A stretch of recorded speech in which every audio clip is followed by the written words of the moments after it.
আর দ্বিতীয় লাভ হচ্ছে যে আমার এই চোখের কারণে একটা মাইগ্রেন পেন হতো, যেটা আমার দীক্ষা নেওয়ার পর থেকেই মাইগ্রেন পেনটা বন্ধ হয়ে গেছে। যে মাইগ্রেন পেনের কোনো ট্রিটমেন্ট ছিল না, ওষুধ খেলে কিছুক্ষণ ভালো থাকতো, আবার সেটা কন্টিনিউ ব্যথাটা হতে থাকতো। কিন্তু সেটা দীক্ষা নেওয়ার পরপরই কিছুদিন ভক্তি করার পরে সেটা বন্ধ হয়ে যায়। এছাড়াও একটা বড় ছিল আমার সমস্যা, যেটা হচ্ছে আমি দীর্ঘ 20-22 বছর ধরে একটা নেশা ছিল, যেটা মারাত্মক নেশা, খাইনির নেশা। এরপরেও অন্য অন্য নেশাগুলো ছিল।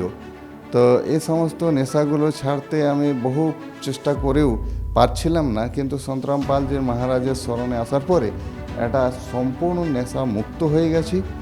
আর দ্বিতীয় হচ্ছে যে সম্পূর্ণভাবে আমরা চিন্তামুক্ত, সপরিবার চিন্তামুক্ত হয়ে এখন সন্তরাম পালজির ভক্তি করছি।